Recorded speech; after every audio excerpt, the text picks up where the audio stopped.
परिचय बता दें। मैं एस.एल. ठाकुर, राष्ट्रीय अध्यक्ष all India Life insurance agents association LIA का वाराणसी मंडल पर मैं आज उपस्थित हूँ। क्या बात है अध्यक्ष ji? All India Life Insurance Agent Association आज 1 अक्टूबर 2024 के प्रबंधन द्वारा लिए गए निर्णय के विरोध आंदोलन के रास्ते पर। मैं स्पष्ट शब्दों में मीडिया बंधुओं के माध्यम से ये बताना चाहता हूँ कि भारतीय जीवन बीमा निगम के अंदर आमूलचूल परिवर्तन किया गया है। इस आमूलचूल परिवर्तन की मार पॉलिसी धारक सहित अभिकर्ता सहित संस्था के सारे विंग पर होगी और भारतीय जीवन बीमा निगम की स्थिति बद से बदतर होगी। इसके पीछे बहुत ही बड़ा षड्यंत्र है। मैं कहने में जरा सा भी हिचक नहीं रखता कि ये देशी विदेशी पूंजीपतियों की चाल है और भारत सरकार की नीतियां यहाँ से मैं कह सकता हूँ कि कहीं से भी दुरुस्त नहीं है। भारत सरकार भारतीय जीवन बीमा निगम की स्थिति ठीक दूरसंचार के जैसा बनानी चाहती है और प्राइवेट सेक्टर में इसे देना चाहती है। इसका षड्यंत्र शुरू कर दिया गया था FDI को ला करके इंश्योरेंस सेक्टर में, GST कर कानून को ला करके इंश्योरेंस सेक्टर में, विनिवेश को ला करके इंश्योरेंस सेक्टर में इसकी शुरुआत कर दी गई थी। All India Life Insurance Agent association हमेशा सजग प्रहरी के जैसा संघर्ष करता रहा इन नीतियों के विरोध और सभी संगठन के लोगों को ये सचेत करता रहा कि भारतीय जीवन बीमा निगम के ऊपर बहुत ही प्रबल प्रहार होने वाला है। आज वो 10 वर्षों के बाद देखने को मिला, लेकिन संगठन ये दावा करता है कि संगठन ने 10 वर्ष पूर्व चेताया था भारतीय जीवन बीमा निगम के ऊपर बहुत बड़ा अटैक होगा, जो कि 1 अक्टूबर 2024 को किया गया और आज प्रबंधन पूरी तरीके से मुक्त दर्शक की स्थिति में है। मैं मीडिया बंधुओं के माध्यम से ये कहना चाहता हूँ कि केंद्रीय कार्यालय में बैठे हुए अध्यक्ष भारतीय जीवन बीमा निगम के अध्यक्ष महोदय, IRDA के अध्यक्ष महोदय और मेरी आवाज़ वित्त मंत्रालय तक आप सबके माध्यम से पहुँचे कि भारतीय जीवन बीमा निगम के ऊपर कुठाराघात का मतलब है कि करोड़ों लोगों के ऊपर कुठाराघात करना।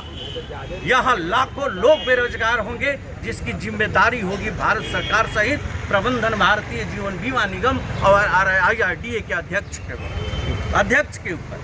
ये सच्चाई है, मुझे बताने में जरा सा भी गुरेज नहीं है कि ये परिस्थितियों पर नियंत्रण नहीं किया गया तो बैठ करके बंदरगाह के किनारे नीतियां बनाने वाले, IRDA के निर्देशों का अनुपालन करने वाले, सरकार के निर्देशों के अनुपालन करने वाले, कभी आपने ये सोचा है कि वो सुदूर क्षेत्र में रहने वाला पॉलिसी धारक, सुदूर क्षेत्र में रहने वाला अभिकर्ता अगर 1 लाख की पॉलिसी करके आता है तो कितनी मशक्कत करके वो 1 लाख की पॉलिसी लाता है। जीवन बीमा का कंसेप्ट था कि देश के नागरिकों के घर घर हम बीमा पहुंचाएंगे, बीमा का सुरक्षा कवच पहुंचाएंगे।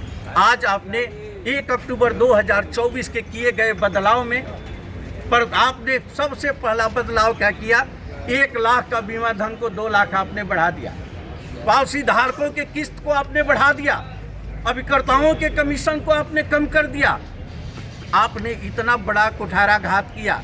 इसके साथ साथ मैं स्पष्ट शब्दों में कहना चाहता हूं कि जब नींव की ईंट, रीढ़ की हड्डी अभिकर्ताओं के ऊपर प्रहार किया गया तो ये सच्चाई है मेरे दोस्तों कि भारतीय जीवन बीमा निगम के अंदर बहुत ही बड़ा परिवर्तन ये होगा और अगर हम लोग समय रहते सब लोग नहीं चेतेंगे तो भारतीय जीवन बीमा निगम को बचाना बहुत ही मुश्किल होगा।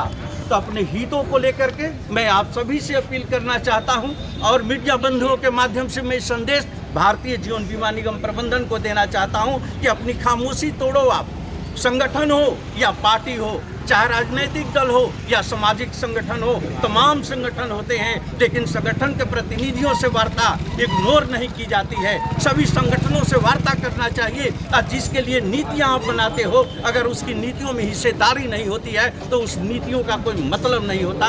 तानाशाहपूर्ण रवैया के अंतर्गत वो नीतियाँ थोपी जाती है, एक दमनकारी नीतियों के अंतर्गत, शोषणकारी नीतियों के अंतर्गत। आज all India Life Insurance Agent association प्रबंधन को ये सचेत करना चाहता है कि चाहे संगठन जितने भी हो, आप कहते हो कि क्लास 1 से लेकर के क्लास 4 तक किसी संगठन को रिकॉग्नाइज नहीं करता। मैं दावे के साथ कहता हूं कि रिकॉग्नाइजेशन का अधिकार मात्र संविधान को है, तुम्हारी नियमावली की नहीं है। आज आपने यहाँ क्या किया? आज अगर हम लोगों ने इन सारी नीतियों को लेकर के ये निर्णय सारे संगठन के लोगों ने लिया है, भारतीय जीवन बीमा निगम के अंदर जितने संगठन कार्यरत हैं अभिकर्ताओं का, सभी आंदोलन की राह पर है और सभी ने मिल करके ये आंदोलन करने का निर्णय लिया है।